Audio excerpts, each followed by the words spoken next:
Hey guys, welcome to episode 9 of the Ocean State Athlete Podcast with Matt and Hello. Todd. Todd, what's up, buddy? Oh, not much.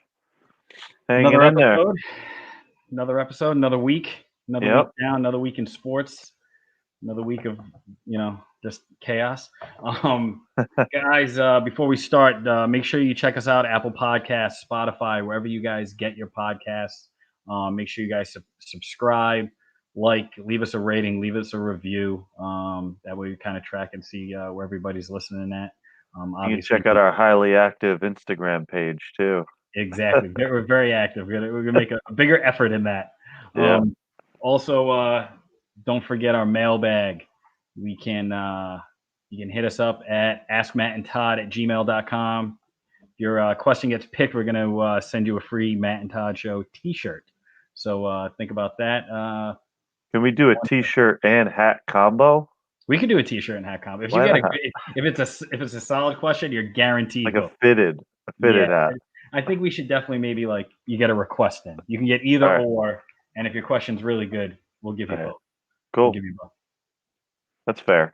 I think that's solid. So, what was your week like? Well, the normal life of a dad with a 1-year-old baby. Yeah, So a lot of busyness with that. Trying to squeeze in as much sports as I can, as always. yeah. Um, I wanted to watch more college football Saturday, but I just couldn't get around to it. Right. But I did get in a full slate of NFL, which was fantastic. I thought it was a pretty good weekend for NFL. What about you? I thought it was a great weekend. I loved um, watching the Dallas Cowboys game. I know I keep going back to Dallas, and Oh boy, I'm what'd watching the you love about it? You know what I honestly, you know what I loved about the game? I love the fact that they lowball Dak Prescott last year. He gets hurt, and we signed Andy Dalton. He's a starter. Like he should be more than competent. And the price now that Dak, even coming off of off of injury, it's going to go up. His price, the worse that he plays, and as bad as that offense looks without him, he's just going to show his value, and they're Yeah. probably going to make even more money as if Andy Dalton stays on the streak. What do you think? First of all, I think if you thought Andy Dalton was going to be more than competent, then you're you're out of your mind. You haven't must not have ever watched Andy Dalton play football. He's terrible, which was no surprise. So, I mean, look, by comparison to him and Dak, there is no comparison. I thought Dak was really having a great year too, so it sucks. But I think Dak's going to get taken care of, regardless of whether it's by Dallas or somebody else. I think he's shown enough. He'll come back from that ankle injury, and just the league is all about quarterbacks, so he will get a shot to prove and get that long-term deal potentially. I heard some rumblings that Dallas might be looking to throw in the towel and get in the Trevor Lawrence sweepstakes Really? too. I heard a rumor about that, I don't know. so that was interesting. Do you really think that that Jerry Jones is willing to like take his pride and like just eat the season? I feel like he's not that type of guy. I I feel like think he's the guy. without Dak, he's got Andy Dalton. He can't be. And by the way, there's all the rumblings coming out about the coaching staff and how inept it is, which is not surprising. Well, it's It's Mike McCarthy. I typical. saw something the other day that he's like what 30, uh, like 11-30 in his past like 3 seasons. Yeah, he's not a good coach. I No, don't know why he got there. I don't know how he got labeled a good coach, but he's not. yeah, Aaron Rodgers. He's He not makes a inventive. lot of Yeah, people look Aaron good. Rodgers went on a crazy run that year. I think the Packers were 9-7 that year. Got in as a wild card, and Aaron Rodgers was in the zone, and he led them to a Super Bowl. And McCarthy's been parlaying that into various different jobs, and he somehow got himself the Cowboys job. Yeah, I agree. I never understood the hire, and now it's coming out, playing it out. So He's never had running backs, and he's always been a running back first coach. He wants to run the football. He happened to have a yeah, great quarterback. Um, and it's a quarterback driven league. He's like a relic, the and he's league's passed overrated. him by. First of all, he wasn't that good to begin with, and now the Yeah, league has passed him by. I 110. think that's what's happened. The Cowboys should have done whatever they could do to sign Lincoln Riley as their coach. Somebody who was more inventive, a younger guy on the way up. how much money you could have thrown at him. You could have given him a ton of Uh, money. I mean, They have way more money to spend than Arizona. I think that there's always that roadblock of Jerry Jones meddling in the coaches' affairs. So really good coaches have been run out of there. I mean, he's run out two of the potential top 5 coaches of all time in Parcells and Jimmy Johnson. So, I mean, that's a big turnoff. His involvement there is a problem for getting a top flight NFL coach. And as you see play out in the league, it's a quarterback first league and it's a NFL head coach league next. Yeah, Secondary. yeah, So, when you don't have a top flight coach, they're gonna look like they did on Monday. You got Cliff Kingsbury, who is a much better, sharper offensive mind than Mike McCarthy, and it showed. His staff is better, sharper, and it was obvious. How It about was how obvious fast on the Kyler field. Murray looked? Like, not to interject, but like Yeah. how fast Kyler Murray looked on that field. Oh, he's a pain in the ass too. Oh He my really is. god, he's such a great athlete. Like Yeah, you he is. He's like a underestimate. mini runny Russell Wilson. Oh yeah, It's a good.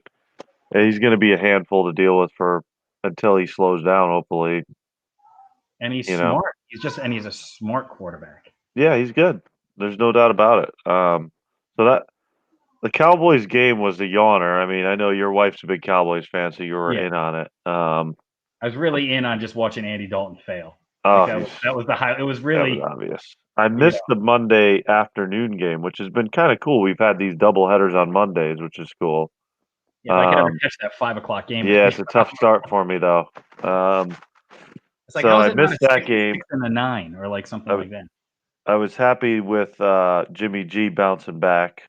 Yeah. Um, he had a solid game. They beat the Rams at home. They had to have that game. That was a really good Sunday night game. Um, we saw Brady destroy Aaron Rodgers and the Packers. I think the Packers are just like we saw last year. They beat up on some weak teams and they just get exposed against really good teams. Oh, They got their doors blown off in the NFC Championship game last year, and this year I think it's gonna be more of the same from him. if you're Aaron Rodgers, do you even want to be there anymore? It would be my question because they're obviously not doing what they can to maximize the last few great years you have left. And we can be honest, he's still great. If you put him on, Aaron Rodgers is a if you top put him five on Dallas quarterback. right now, Dallas is a serious title contender.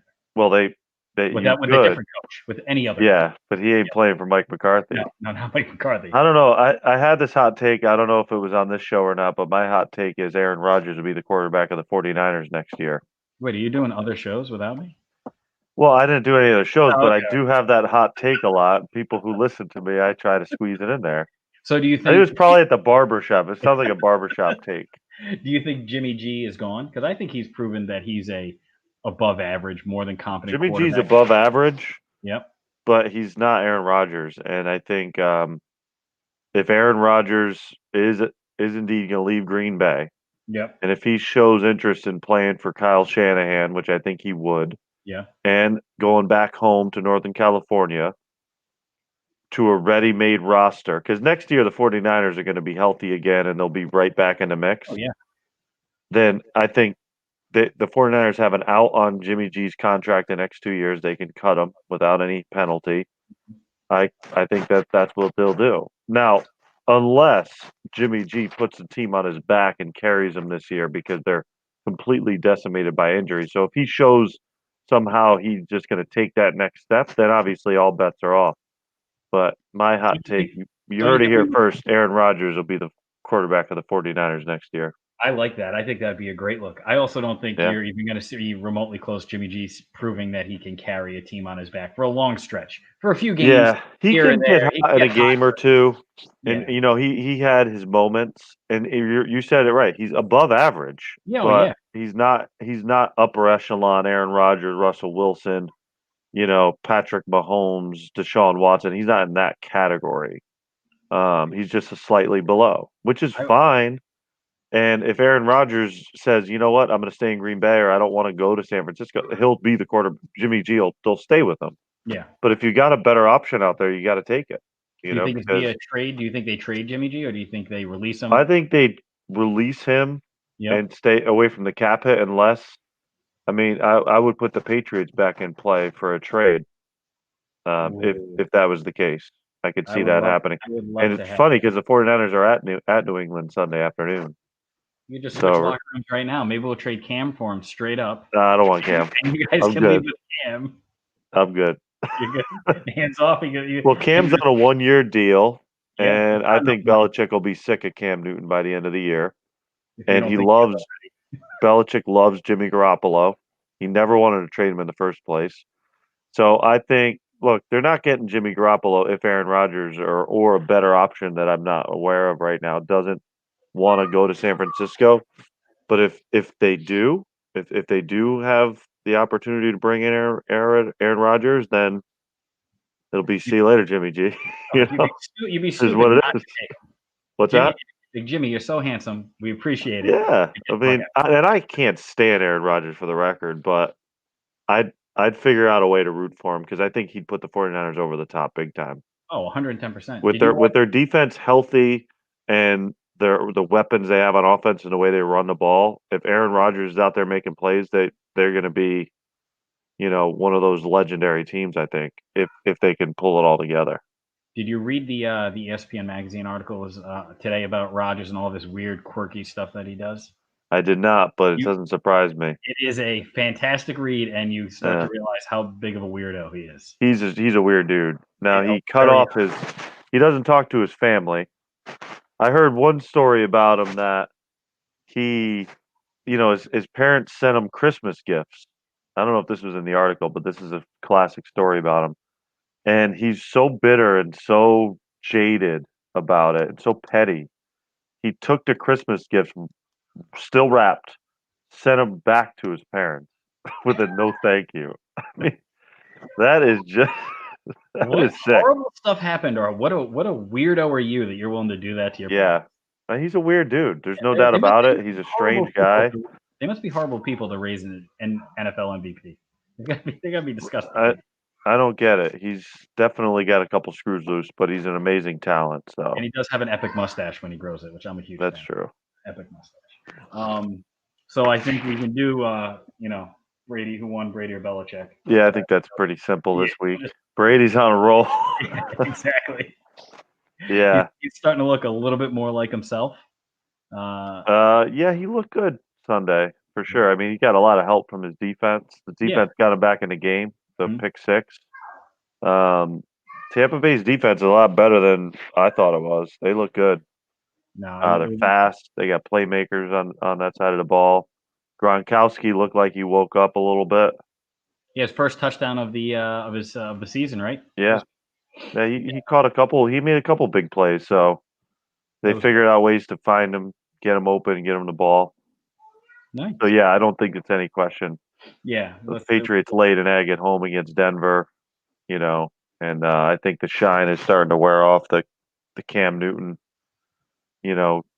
glorious comeback year. I think is fading. We got to go to if he stays healthy, that's all he needs to do. But you got to switch to Jarrett Stidham soon. You would think.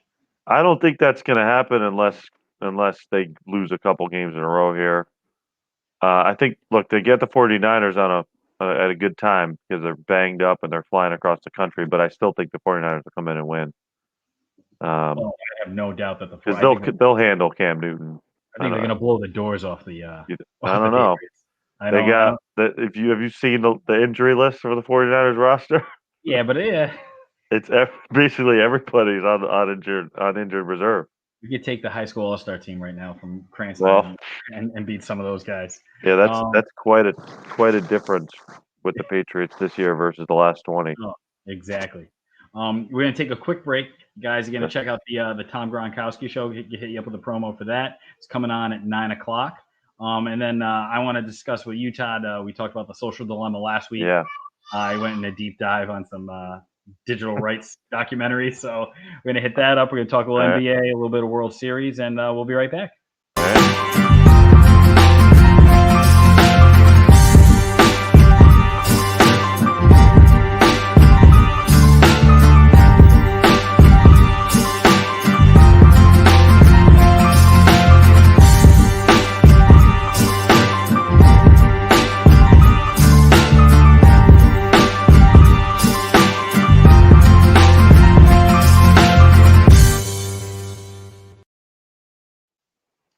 guys? Welcome back. Episode 9 of the Ocean State Athlete Podcast with Matt and Todd.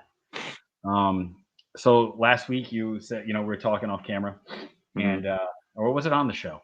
Might have been. I think it was on pre-show, right? Yeah, I think so. And you recommended a documentary on Netflix, The Social Dilemma. Yeah. Um, and I watched that Friday, and then all day on Monday when I had to leave work early to take care of my kid, and I got to watch The Great Hack, I which haven't is a seen that one yet. I'll have oh, to check that out. so obviously we're streaming live on Facebook and we're on Twitter, we're on Instagram, so we use social media. And for a quick, you can give them a quick synopsis, but after watching both of these, I am starting to get beyond paranoid about the digital trail and what people can, how we're able to be Yep. followed and marketed. So give them a quick synopsis if you Well, don't I know. think that first of all, Social Dilemma. I think that there's one quote that stuck out to me. I don't know if you remember. It was basically, if you're not paying for the product, then you are the product, and that's Oh, basically what that is all about. Because not only have social media companies learned how to, I guess, affect buyer behavior and even buyers, you know, not even buyers, just people's behavior. yeah. It's not even like based on historical data. They've figured out ways to affect future decision making, like, and they can control, um, just like social, I guess, social justice, social opinion, Mhm. and they've found a way to use it to make billions of dollars. But it's also kind of the flip side of that was that it's very divisive, and they can get people to believe things that they need them to believe. There was another quote by one of the guys on there, and by the way, this was a documentary based on the, I guess, 5 or 6 main founders of Facebook, Twitter, Pinterest, and Instagram's on there too, right? Instagram. Yeah. And they basically kind of ran through how what they intended to set out to do, and then basically where we are right now, and it's very scary, in terms of what they're able to measure and monitor about what you're doing. Um, Basically, everything you do on those platforms is recorded, and you're you know they do a profile of you, and they have the algorithms are so advanced that we can't even help ourselves, which is That very that alarming. Dude, that scared me. Is that the algorithm is kind of like the way the lady explained it in probably in the Great Hack, I believe it was, because they're all starting to blend together. Is Mhm. that the algorithm that they put together is kind of like an idea, and with machine learning, there's literally no way to stop it, and it's already smarter than we are, Oh, yeah. and it's like there's no way it has an end game, like an end goal, because that's part of the algorithm. You want to get to point from A to Z, but there's just so much information. And then so after this, I watched this on Monday, Tuesday. I go see my lawyer. He came by, he came by work, and I'm like, how do I file for my digital rights? And he's like, you have none. You Yeah. literally have none. We You've have we already It's in the fine print when you authorize all that yeah, stuff. the Yeah, yeah, term yeah, that's we, fine, I authorize. we literally have no rights. Yeah. And it goes to show you that anytime you're like, and they've said in so the Great Hack is kind of about the Cambridge Analytica scheme and how Mhm. they affect elections. And it's SCL is a company that was used to train military to do this to disrupt nations, Yep. to cause disruption. And now they're marketing it to businesses, to Mhm. elections. They said how Yep. they started to overthrow an election in Was that the one in Brazil? not in Brazil, in where's Rihanna from? Whatever country Oh, she's from. Barbados. Yes, one of those, Trinidad, or yeah, one of Trinidad those, and Tobago? yeah, one of those areas, and they only had to swing like 5,000 votes, Yeah. and it took it was just basic information, and that nobody's doing anything to protect us at all. Right, and the social dilemma is basically centered around those hearings in Yeah, Congress, and the one, senator, I think he was from South Dakota. He just flat out said, he's like, this whole thing scares the shit out of me. So should I be scared? And the Oh guy's like, yeah, yeah, you should be. I've And seen that guy I on. actually, I would take this one step further than social media, great platform to connect and get your Mhm. word out there and like when used for, those type of purposes. Yeah, But it's basically been exploited as a way to kind of influence people's belief systems, and the fake news agenda yeah, has kind of just been perpetuated by social media. But I think it started really with cable news. I think cable news was a precursor to this, 110%. um, because do you like Bill Maher? I love him. All right, I like Bill Maher a lot too. So years ago, Bill Maher had this take, and it was just resonated with me. And he said, the news was always supposed to be a free public service. It was never supposed to be advertising sales on the news, like the 5 o'clock or 6 o'clock news, your local news. And once cable news started to come around, like back in the early 2000s, Yeah, late 90s, like CNN, MSNBC, Fox News, all that, they turn it into a business. So when you're reporting news, it's no longer a public service, and there's now an agenda. You're basically you're running a business, and to run an effective business in media, you have to get viewers. So that's when you started to have this divisive politics where you have these late night programs like Sean Hannity on one and Rachel Maddow on the other. And what they do is they ruin democracy. confirm people's narratives that watch them. Yeah, And they get people charged up, and they create those ratings, and then they can sell the ad space for it. yeah. What social media does is basically an extension of that. So what was alarming for me was, like, if I click on a link that, an article about, say, climate change, right? And they did this example. And depending on my search history in Google, I might get articles that pop up that say climate change is not real, or climate change is real. But it's all based on my search history and that algorithm. So what happens to me is I only see information that confirms my narrative of what I think, and you could take it to social justice, politics, or anything like that. So I don't get the other side of the story at all. So part of the divisiveness is, let's say you see one news feed, you read articles about Joe Biden, I read articles about Donald Trump. I'm reading all they give me my news feed and click and links that says all this great stuff about Donald Trump. So when I ask you, why don't you like Donald Trump? You're going to say, why would I like Donald Trump? Because you're reading all this great stuff about Joe Biden, and you don't see the other side. Oh And yeah. that's a big part of why we're seeing this crazy divisiveness now, where we can't even have a conversation because people are like, how could this person really be into that type of politics? All I read is that is evil. So this person must be evil.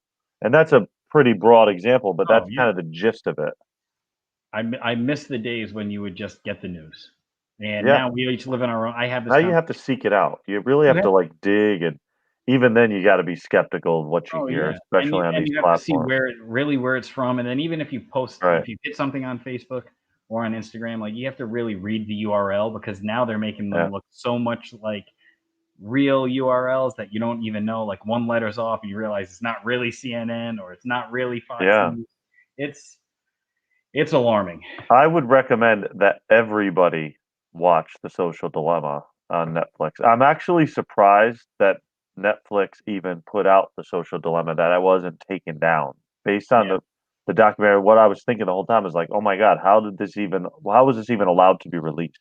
yeah, it's Um, amazing. It was yeah, I absolutely would I would highly recommend that. I think if everybody watched it, they would have a very similar reaction. amazing. Oh yeah, And then the last point on it was and we have kids, so yeah, this resonated with me. But like all the people that were doing the documentary, basically they founded social media, most of them, and they're like, our kids are not allowed to have social media, yeah. none of them. They don't have social media. What does that tell you? Exactly. We were gonna do it. We should do a whole episode next week. We'll just talk about the social dilemma and the great. Oh yeah, We'll give you a I play told by you that play. earlier. We could talk about that all day, and I think a lot of people will have an opinion on it. I don't Oh see how yeah, you couldn't, right? So, exactly. So let's do. Let's jump to some baseball. okay, We've got Dodgers Rays. yeah. Game one was a blowout. Yeah. What do you The think? Mookie Betts show. I actually, being in New England here, this Sidebar: is first guy to ever get you win the whole country tacos twice. By the Mookie way, Betts. Mookie There you Betts. go. That's important. So I heard a story today. I was listening to Felger and Maserati, Mhm. and they planted a little story that Mookie Betts actually got a bigger offer from the Red Sox, and he turned it down because you know, I think I think Mookie Betts is on record as not being a big fan of the city of Boston. Yeah. And there's been lots of rumbling. This could be another topic for another day, but lots of rumblings about the city of Boston and it being not ever so kind to the African American athlete. I think Kevin Garnett said that. I That's a think Barry Bonds is on record with that. with that. That you no matter Yeah, what happens, as much as it changes, things stay the same, especially in right, a town, in a town, city like Boston. But it's very right. much a old school. It Everything is. goes. They say even you've been there as a Yankee fan. You get some Hmm. rotten stuff said to you as a Yeah, but I think Yankee fan. there's a lot of stories out there about it, and from what the insinuation that I heard was that the Red Sox would rather have the narrative out there that they just didn't want to spend the money on Mookie Betts, so they traded him. Because that's Yeah. a better story to tell your fan base Yeah. or to potential free agents than, hey, we wanted him back. We gave him more money, but he didn't want to be here. Well, why didn't he want to be here? Our city's Oh, too well, racist, obviously. yeah. I mean, I don't think that's a big secret, but Yeah. I think there's some smoke there on that Yeah. story. But back to the game, I mean, Mookie Betts is a fantastic player, and you know, I'd love him to have him playing right field for the Yankees. I'll tell you that right now. Oh, Um, 110%. yeah, so Dodgers look good. I think they showed us something when they got off the mat when the Braves had them on the ropes Yeah, there, and they look pretty solid right now. They're getting big hits. They're showing up, and it just I can't help but watch it and think how great the Rays looked against the Yankees, and now these guys they're not all that great. It just I think it confirms. I think the Yankees are a lot further away than even the Yankees think that they are. agreed. So, what do you think of the series? What's your take of the series? In Oh, four, in six, I what do think you it'll be Dodgers in 5 or 6. I don't think it's 5 or 6? 7. Um, yeah, I think the Dodgers will wrap it up now. Did you take the They'll Dodgers to win the a game field or two though. What's when we that? were discussing? Did you take Dodgers to the field? I took the field. Okay. Okay.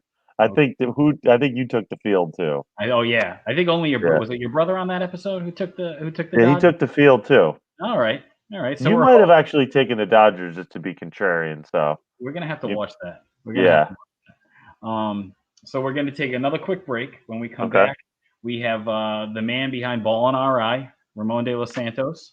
We're gonna discuss all things going on with hoops or lack thereof this summer and going into the winter. We're going to discuss some college. We'll hit up some NBA topics, and then we're going to spend another great episode on our draft, another Yep. great segment, which I think will be pretty solid. So, guys, take a listen, and we'll take a break. We'll see you in a minute.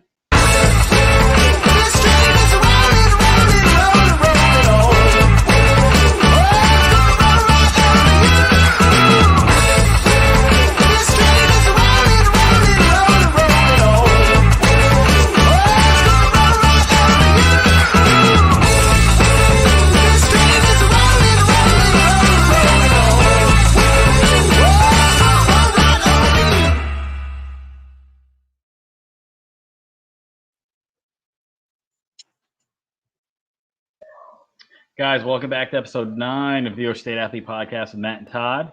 We're happy to welcome our Ramon De Los Santos from Ball and RI. Ramon, what's up, buddy? What's going on, fellas? How's it going? What's happening? Things are well. Things are well. Let's give everybody listening and watching a quick background. So you're born in the DR, right? You're raised in New York City. You come here junior year, '02, '03ish. You played for Dave, right? Yeah. Uh, Yeah. Tedeschi. Um, you go to Bryant. You graduate accounting. You start coaching right after college, correct? Not really. A couple years after A couple college, years. probably like 4 years So after. fairly close, around 2010, 2011, somewhere around there. Yeah. And then 2016, you'd start Ballin' RI, which is a social media page on Instagram. And why don't you explain to everybody what Ballin' RI is, to those who don't know, and to those who do know, make sure you like all of his pictures and his Yeah. videos. Yeah. So Bowling RI was created in 2016. If you're familiar with the kind of basketball social media industry, it's kind of like a cross between what overtime is and then what the New England Recruitment Report is. Okay. So it's more than just videos, right? It's kind of just highlighting and giving exposure to the local athletes. So I kind of saw that was missing. It's something that I was passionate about. I was still going to games every night, so I was like, why not create something and see where it goes, and it took. Well, I hope we didn't turn I think everybody turned off their social media based on our conversation now. So sorry about that. It's funny you mentioned that because you'd be surprised. Our reach is so big. We should watch that. I'm like, I don't want to watch it. I know I'm giving away too much information, but I know. Yeah, it's best to not know about it. I didn't hear anything about that. So you start Ballin' RI, right? So how long? So now for those some people who don't follow you, follow Ballin' RI on Instagram. You've got over 10,000 followers. You highlight all different local athletes, basketball players, obviously, around the state of Rhode Island. How did you grow it?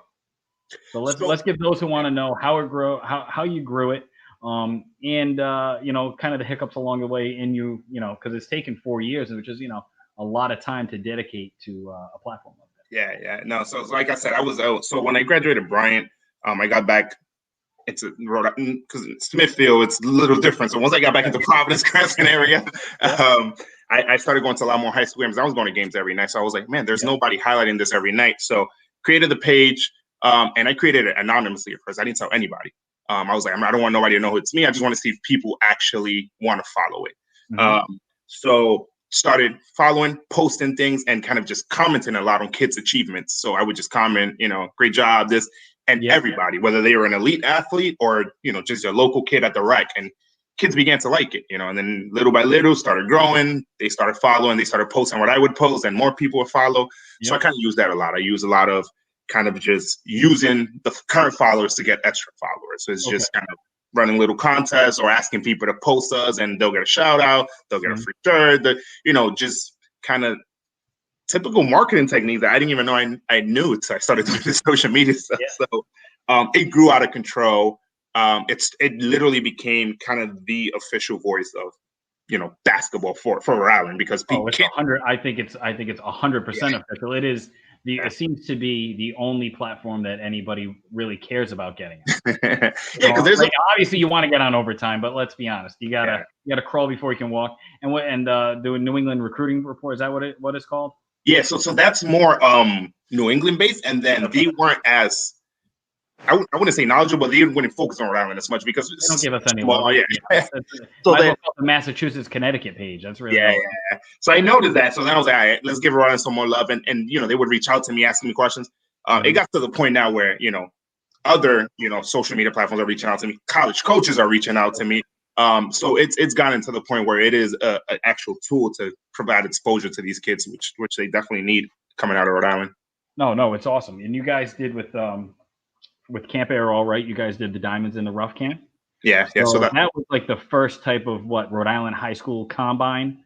I didn't get to go to it. I didn't watch because I aged out a little bit. They don't have a spot for 35 plus, but why not? I still got a year eligibility left in case anybody wants me. I'm good to go. But so you do that. What came out of that? So that was a great idea. Calvin from Camp Arrow reached out to me, and he was like, "Hey, you have a good thing going on, and this is something we both have been thinking about. So we just put our minds together. Let's create a combine, but let's go all out. A lot of times you say, well, let's just get a smaller gym for year one. And Calvin was really big about, no, let's go all out year one, because then we don't have to feel like we have to take a step back on it. So we went all out. We had like a media training station. We had, the vertical testing. It felt like an NBA combine for these kids, right? And had a lot of cameras there. So we were able to get some college coaches, prep school coaches, and we were hoping, 40 kids maybe. It turned out to be close to 100 kids, Wow. So it was between the middle school and the high school. It was a great turnout, great event. And you could see like the coaches actually talking to the kids. So it ended up being a good event for exposure. We're planning on coming up with something soon. Obviously, with uncertainty around COVID, we're trying to figure out what's the best timing. But definitely look out for part 2 for Diamond in the Rough. That was definitely coming. I dig it. So you mentioned it. You mentioned you have media training when you're at this combine. There are other different various things. So when I was playing and when Todd was playing high school, so I'll kind of give you the and I'm sure I'm a little bit older than you. Not much, but I'm sure it was very similar. So we play AAU. You go to all the tournaments that, the open times that where college coaches can watch you. You get your letters in the mail. You have your game film, on your VHS. You have your highlight film that you put together. You send it out to like your wish list of schools besides those who have contacted you. And you kind of just wait, and you hope that your AAU coach has great contacts. You hope that your high school coach doesn't tell them, how big of a douche you are at practice or something like that. And how has it changed now, or from what you've seen with the way colleges are contacting kids, what the kids need to be prepared for? And are you taking like a big role in this? So one thing, like you mentioned, I think it's a lot of kids won't understand the difference of how it was before, right? Like you mentioned VHS tapes and actually getting these recorded. Did somebody actually record it? Did somebody, they're not messed up? Let me send it out. Now, they have a little easier, right? So social media plays a big part in recruiting. So perception is reality when it comes to recruiting nowadays, right? So what's out there on social media can get a kid seen. And that's all it takes sometimes to get somebody recruited, right? So it's just being at the right spot at the right time. Yeah. But a lot of kids in Raleigh don't even get that chance. So now social media is a big platform. So we try to teach kids a lot about, being responsible with their social media platform, because, they may have this for their basketball, but it's also their personal one. And that's where they're, cursing out their friends. And you got to be a little professional about it, because, you're going to have a college coach looking at it. If they get the wrong impression, you may never even get contacted. But coaches are on Twitter. Twitter's bigger than Instagram when it comes for college coaches, right? Really? Yes. Coaches are on Twitter, and they're liking what you post about kids. They're retweeting it. They're messaging you about, hey, what's that kid? Can you get me his number? Can you get me in contact with their parent? I have those conversations with coaches all the time, because they see a kid, they see enough where they just want to explore a little more. And that's all it takes sometimes. So we try to help kids manage that. And I play a big role by I try to retweet every kid or post every kid as possible. But obviously you have to be a little selective, or else, your brand may lose a little value. But just kind of when you find that right kid who just needs to be seen by the right person, I like to, post them a lot, repost them a lot. And their AAU programs help a lot with that. And then college coaches take notice. A lot of times they reach out to me, they reach out to their AAU coaches. And then, the kid gets contacted. And we've seen that with a bunch of kids who were, maybe just local RIL kids, play for the right AAU team, got the right video, got the right contact. All of a sudden, it's time the D1 offer. People are like, wait, what?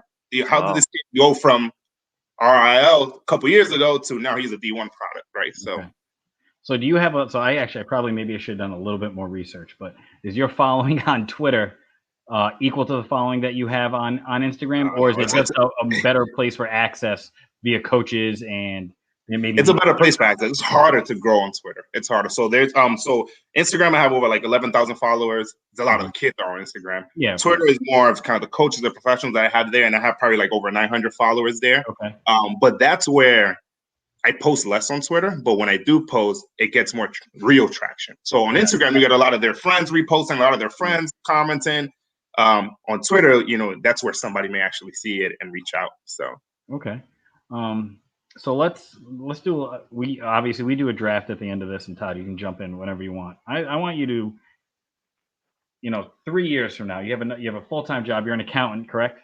Yeah. So you're an accountant. So you get a real job, just like the two of us, and this is a part-time gig for you. What do you? And this is multiple questions in a row. It's going to be like rapid fire.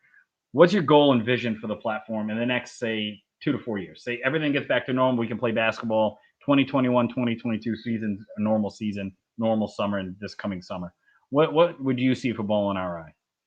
I think in the next 2 to 4 years, definitely would like to transition more, still kind of keep that social media aspect, whereas, getting a lot of kids engagement and things like that, but being more of that, I wouldn't call it a middleman, but that liaison between the college coach, the kid, and finding that right fit. So, whether it's a website where, coaches can log into, find the right kids can log into, find the right coach, just being that liaison. So that it makes it easier for Rhode Island kids to kind of get.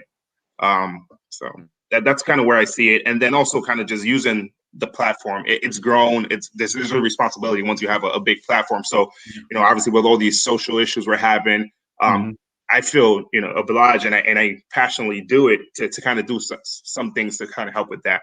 So continuing to do that. I know with a lot of with the George Floyd death and all that, we ended up kind of starting like a fundraiser a couple months ago.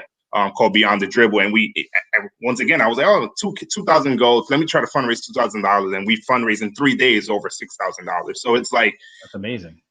The Ball and RI fans are passionate. I give it up every time I come up with a new shirt. When I stop by Elmwood Sports, create a new a new design, get a shirt. There's some parents who are just loyal. As soon as they drop it, get me a size medium for my kid, and right away, So I love the fans. It wouldn't be what it is without them. So that's why I see in 2 to 4 years, kind of being transitioning more towards that middleman between college opportunity and the kid here in Rhode Island. So I had a quick question for you. Yeah. You talked not just about getting the video out there, but I mean, I think it's important to let these kids understand the impact of a platform like social media, like Instagram, Twitter.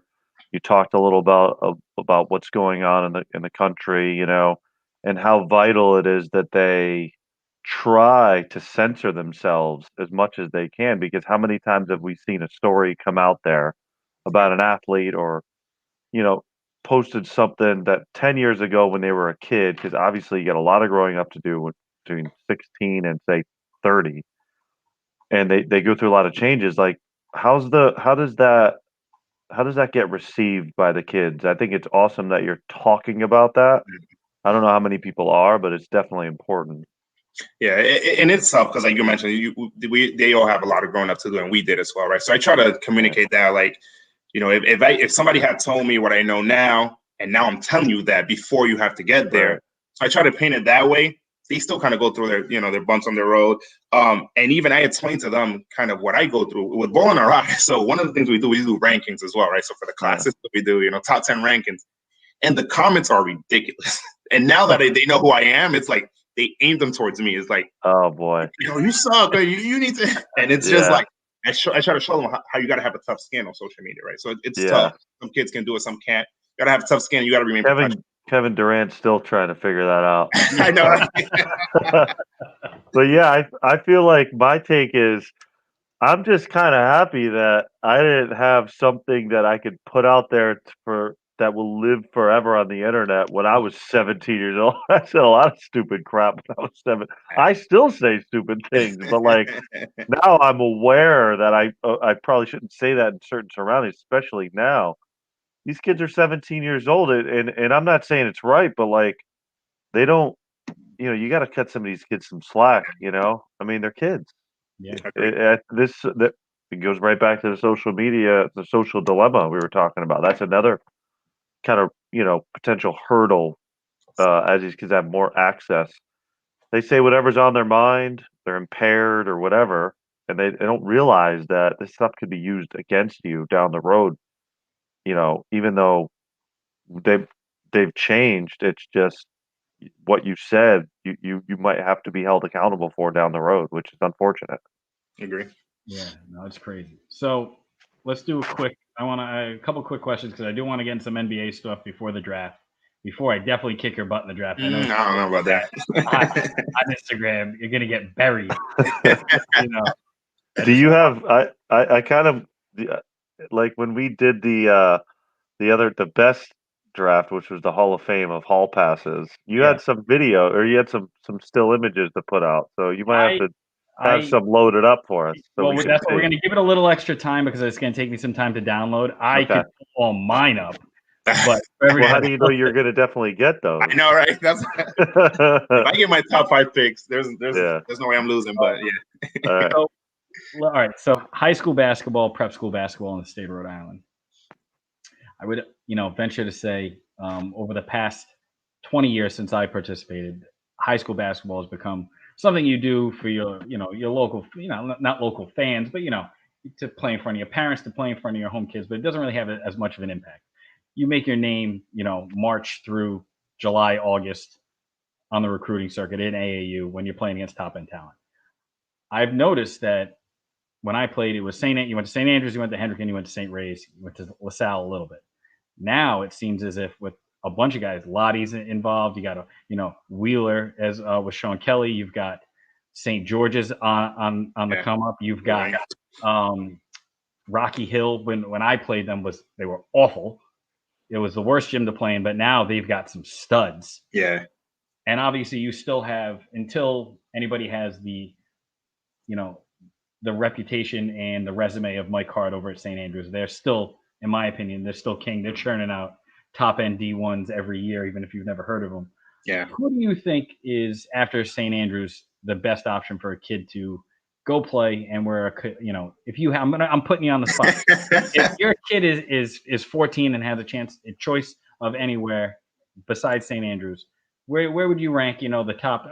You can choose any 3, no particular order. Give me 3 that you'd want to send your kid to, if you don't mind. Tough question, right? I know a lot of these coaches, but I would say for sure. They're logged in watching right now. So. Yeah, I would say right now, the obvious second choice would be St. George's. Okay. Dwayne Pina, coach through all the Division I ranks. Where there was assistant coach. He was at Bryant when I was at Bryant, so he was an assistant coach at Bryant. Met him then. Went on to coach at Brown. I think he played at BC. Yep. Great guy. He's built a program from bottom up. So when he started, instead of grabbing a bunch of stud seniors, he grabbed a bunch of stud freshmen and sophomores. Got Tyler Kolek to go there, and the rest was history. That program is set for years to go, and so that would be, and it's in a beautiful campus too. So why not send my child there? Dwayne Pina, he played for BC. Who did he play for? Like Al Skinner? I think so. I don't know off the top of my head, but he was an assistant coach at Bryant, then became assistant coach at Brown, and then ended up kind of taking over at St. George. After that, I would say Rocky Hill. Those guys are doing a good job. It all started with the previous. So when a couple years ago, a couple kids from San Ray's and a kid from Tolman, so Tedrick Wilcox, Steve Laura, Jake Long, they went there, and everybody was like, "Why are they going there?" Even I was like, "Oh." As bad as it sounds, I was like, "Oh, they're going there. Their ranking weight is going to go down a little bit because they're playing for a weaker school." And they turned that school completely around, and it became a destination, right? And then now with Lottie and his crew taking over, great guys. I talk to Lottie every so often. I think I play against Lottie's brother, Josh. Oh yeah, Josh's kid's a stud. Yeah. I heard they're good. They're really, really good. So at Rocky Hill, then beyond that, I'm kind of blanking out. I would say there's a lot of prep school options now. PCD could be one. Okay. But basketball wise, I think it's St. Andrews, St. George, Rocky Hill, probably be the best options now. There's just, I honestly, before the elite players would reclass and go prep, and that made sense. It's kind of the negative aspect of it now is every kid thinks they should reclass. Every kid thinks they should stay back a grade to try to pursue or try to increase their basketball talent. I don't know what they think is going to happen, and then either still end up playing, just varsity or JV, and then don't make it, and then you just lost a year. So I think that's kind of the negative aspect of it. Every kid thinks they should reclass now, and it's not healthy. If they're all reclassifying to have that year, then it defeats the purpose. Because they're all the level the playing field again, right? Yeah, and it's crazy. Like you see a lot of kids that I'm just like, why are you reclassifying? I reclassed in '98, and the only thing it did, I ended up going to the same level of school I would have gone to, but the only one thing I did, I wouldn't have gone to. I went to college as an 18-year-old turning 19 instead of a 17-year-old kid. It gave me an opportunity to mature. Yeah. And Todd knows me from college. I wasn't very mature anyways when I got there. Still waiting for it. Yeah, exactly. But Can you reclassify again, or do you like I said, I still have a year left. I still have 1 year left. Right. I could go back. But I really think, besides gaining some maturity and, putting a little more of an appreciation on education, besides that, unless you're going to be a superstar stud, just go to school and put education first, and definitely use these colleges and use these prep schools as much as they're using you. So these schools will, I'm sure you tell it to the kids, they will use you, they will recycle you, they will recruit right over you, the next best person, especially in the D2 and D3 level. They don't really have a huge financial commitment to you. So make sure you're getting the most out of these schools. Make sure you're getting the most out of your education. Make sure you're getting, every bit you can, every bit of networking from these schools. I got who's somebody. So I'm watching the clock. So we're running a little bit short on time. I want to ask one more, and then we're probably gonna go right to the draft because I feel like this could be a longer draft. Okay. Let's think of some. Todd, what do you think? I'd like to know if you have a question, Todd. Let's feel free.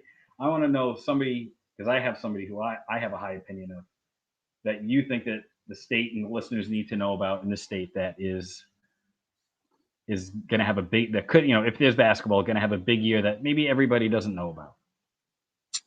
That's a good one. That's a good one. I'm trying to think. So it's funny because I was looking through like my pre-rankings, trying to decide, if the season does go live, I have to kind of throw some preseason rankings out there. I guess the talk of the state this year would have been Sebastian out of Hendricken. He actually transferred on one prep. So I think there's going to be opening there for a lot of kids to step in and do a lot of work. Hendricken's always going to be, somewhere in the top of the state, no matter what. They just have too good of a coaching staff. So there's a couple kids there that I think are going to get a chance to start now that Sebastian's out. Kid Justin Perez, really good. He was a role player last year. He has a chance to step in and be like, wow, this kid did the right thing by staying at Hendricken all 4 years. There's a couple of years into it, you're playing JV, like, why am I here? I could be, being the top guy at my local high school. He might be able to reap the benefits. So Justin Perez, a kid to look out for. But even that whole team, I think they're still going to be good. There's another kid there, a younger kid, David Lynch, who's going to be really good as well. So I think those two kids will have a chance to show out this year now that Bassie's gone. Okay. I have a question on two, and I want your quick opinion. Then we're going to take a break and go to the draft. Unless you have anybody you want to ask about that? No, I'm good. Okay.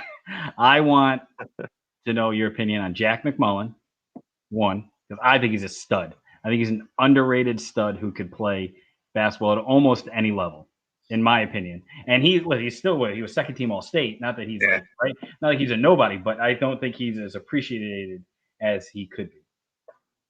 So Jack McMullen's an amazing shooter. So that's the first thing that comes to mind. He played for the Magic one season, and just watching him at practice, such a competitor. So, he could play a ball anywhere. I think one thing for Jack is he's playing on some very talented AAU teams. He plays his role, but I think never he needs to stop deferring. He's that guy. He can be that guy on any team. Sometimes when he ends up on team with more ball, heavy guards and things like that, he could defer and just wait for his shot. That can't happen. Be a little bit more selfish. I shot like that. I'd shoot every time I have the ball. At high school, he's that guy. He takes as many shots as he needs to take. He gets double team and he still shoots it. But in AAU, I think he needs to show that as well. All right. How about Travis Cobain? My guy. So Travis played for the Magic for a while too. Really good kid. I always wonder how Travis would be in high school. So in middle school, he was crazy. It was just so much better, but he was bigger than most kids. So I was like, I wonder what's going to happen. And he's that good with getting to the basket. He's very competitive, very, very competitive. Can shoot the ball. He's kind of streaky when shooting. So you just got to kind of develop, make sure he makes a little bit more consistent with that, because his ability to get to the basket, if he could just be a lot more consistent with his shot, he could be unguardable. This year for him, that's his team completely. So it'll be good to watch him. Hopefully we have a high school season. Yeah, I think we will have some semblance of high school. All right, we're going to take a quick break. Guys, check out everything we have on the sfbnri.com website. We got our draft coming up next, and we'll be right back.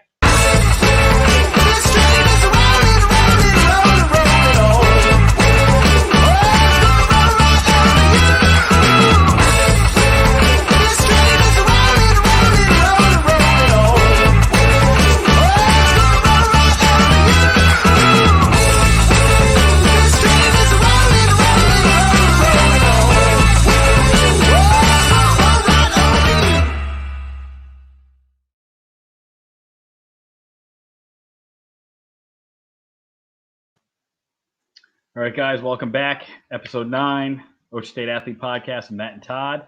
Got our guest, Ramon De Los Santos from Ballin' RI. Guys, welcome back. Draft today should be a fun one. Top NBA jersey designs of all time.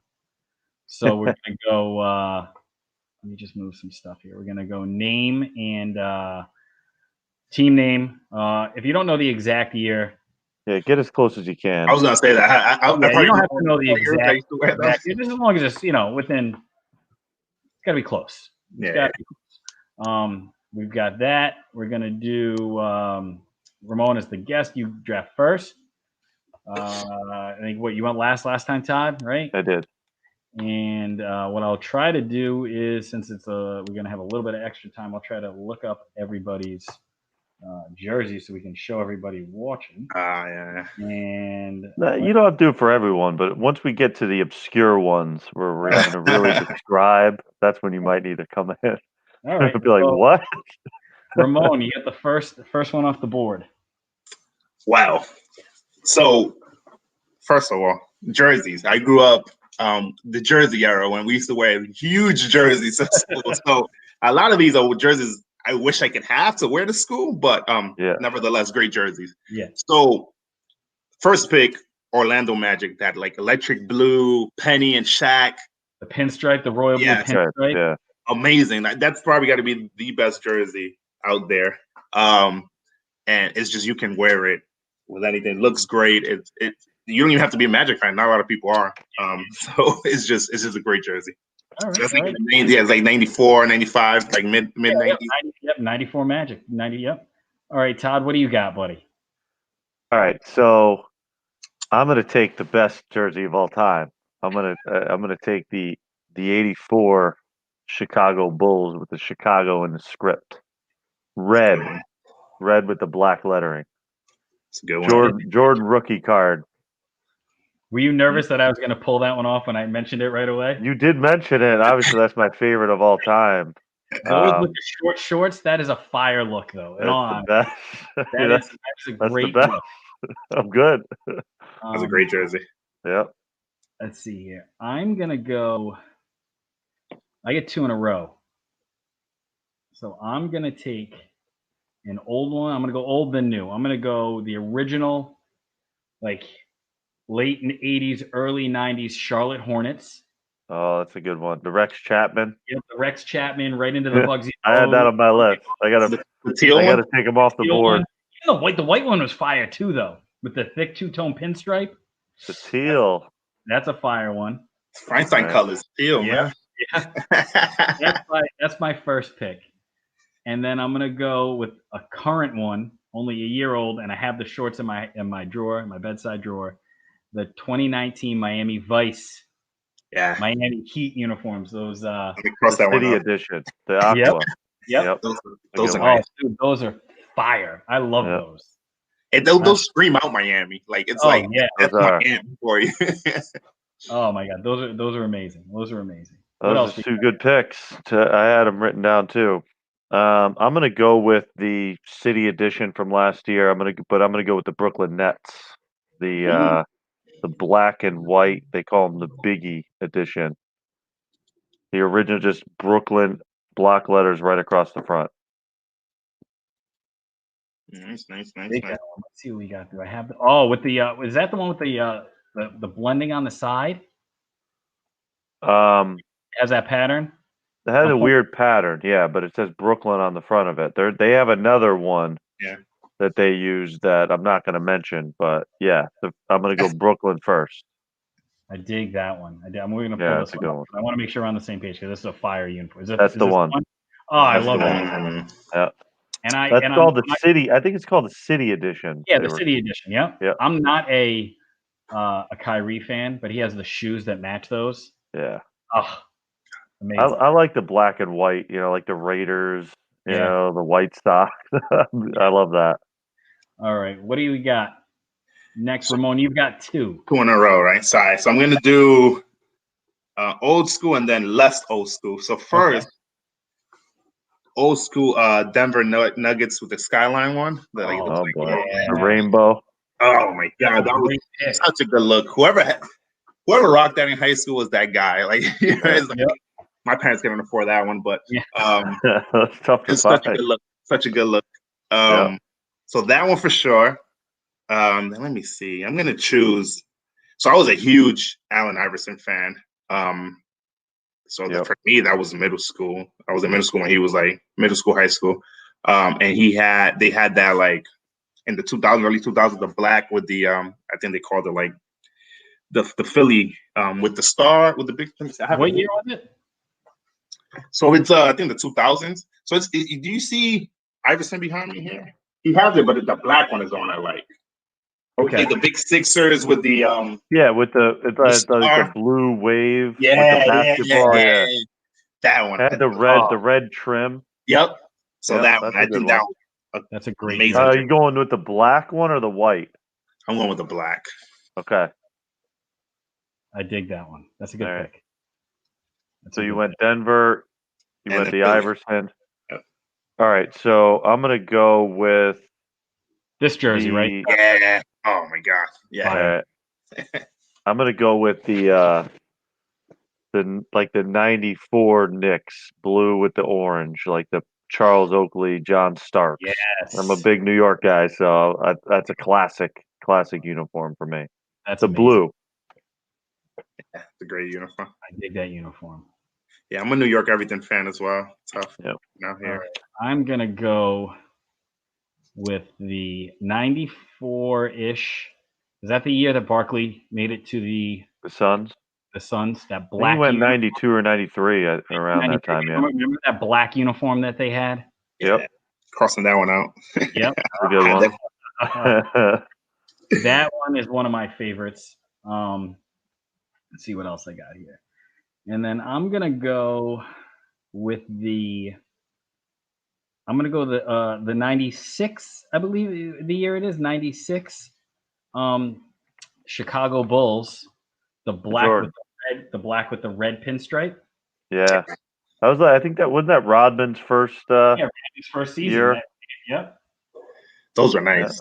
Yeah, that's when, oh my God, those the Jordan. Bulls, you can't all the Bulls uniforms are great. It's like you think of one of those jerseys, you think of a moment, and you're like, oh, seriously. And just the shoes. Think about like all the. I could feel the Bulls jersey. I feel it. Those are great. Those are great. All right, so was that 2 or is that just 1? That was 2. I did the Suns. Oh, the Suns and the Bulls. All right, so you're up. All right, so I'm going to go with the other Brooklyn Net version, but this one is that says Bed-Stuy on it. I'm going to go with that, but I'll take the white with that one. So you have out of your 5, there's 3 New York State. I love it. Those are my teams. Yep. We got to pull that one up. I want people to see that one. Yep. That's a good one. Oh, there we go. This is a great. Oh, wait. Oops. Yeah, I didn't want to mention this is the alternative. Yeah. I didn't want to give it away. Yeah. I still ended up got it. Slipped to me at 4. Oh, that's awesome. That's a good one. You got it? Yeah, I'm pulling it up right now. Here we go. This one right here, right? There you go. Oh, that's the one. That's a great choice. Yeah. Great choice. All right, what do you got, Ramon? You will have 2, right? Or is he 2? So I have my last 2, right? Last 2. All right. So first, I'm gonna do the Hawks, the Pac-Man red ones, the Dominique Wilkins ones. Yep, that's a good one. Contest ones, right? What was that? The Spud Webb dunk contest. Yeah, those are nice. Those are nice. Like they just stand out. Those are classic. And then for my last pick, I think it's only right to pick the Black Mamba Laker ones. So have to throw that in there. Can't go wrong with that. The fans go with the Laker gold one. No, the black, the black one. So the Black Mamba edition, but the ones they lost Game 5 with. Okay. All right. So not Black Mamba jersey. All right, I got you. I thought you meant just like the Kobe 8 in the yellow. No. Right. So they had like a Black Mamba edition. What does that look like? I don't know. Maybe that's a stupid question, but we got time. Let's wait. You got to pull it up. I'm running tech over here. I got a lot going on. The ones they had in Game 5. Yeah, I'll pull it up. It was like all black with the gold lettering only. So it's kind of in commemoration of Kobe. Yeah. Wait till you see it. It's amazing. Image. It would have been nice if they won in those, but it's fine. They won. But they did. They won the next game. Let's see. Yeah. We got it. It's not pulling up. Give me 1 second. There we go.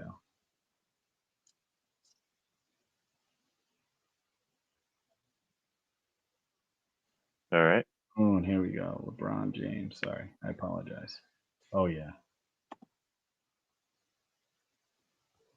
Oh, yeah. Okay. I remember those now. Yeah, so, Fire jersey. I guess I was naive. I didn't realize those were the Black Mambas. yeah. Yeah. Okay, cool. That's a great pick. I like that jersey. All right. So I'm going to go with probably an unpopular pick, but I just love it because of the team. Okay. I'm going to go with the LeBron Cavs, the shirt jerseys with just the C. Really? You know what I'm talking about? Like they're not tank tops. They're like short sleeves. Love those. The black with the gold trim. Just a big C on the middle of it. Love those. Black Cavs with C jersey. Let's pull this one up. Big one, right? The big C, and they had the number like on the top. Yep. Yeah. The number. A lot of people hate them because it's not a tank top. Yeah, I don't know about the like WNBA jerseys. Yeah. I wonder all the signs that went behind. Should we wear those? Should we not? Oh, dude, they're great. I love. Well, because that was like probably my favorite team. Yeah, love them. Right there. That's probably my favorite team outside of Jordan's Bulls team. Okay. So I had to go with that one. So I got the last pick, huh? Yep. Really? That was when J.R. Smith. Yeah. Sure. While you're thinking at the parade, do you remember they were selling? You know how J.R. Smith took his shirt off and he was like at the parade, he's going nuts. So in Cleveland, they sell a T-shirt that is J.R. Smith's tattoos. It's awesome. A great idea. I'm going with it's actually it's a throwback. All right. From like the 70s. Wow. But they redid it this year. Oh. The Blazers red jersey. Oh boy. So it has did they Rip City on it or no, the one with Blazers down the side.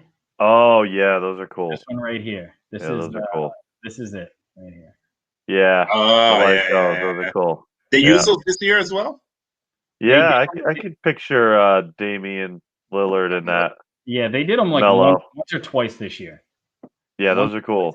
I love that jersey. It's a good pick. So I think overall, I think this was another great draft. Now we could do college too, because when he said Allen Iverson, I was thinking the nice light gray Georgetown. Oh. That's a great one. That's probably up there. That would be my pick for college. So which one of you guys you think got second place today in the draft? Probably. I don't know. All I know is I see what you did there. I mean, I got probably the most legendary jersey as number one. Yeah. We're gonna have to post this on social to see. Yeah. People need to weigh in on this. I feel like that. I don't, but we can't like post it on Ramon's page because you got 11,000 people.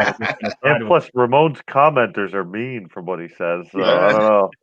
Kids get crazy. Can we handle it? I think we can handle it. Oh my god! All right, so we're coming to the end. We're gonna we'll get these rated and get this out there. Yep. Anything you want to say on the way out? Anything you want to tell the listeners about Bowling RI? Whatever you got going on, or anything else you want to leave us with?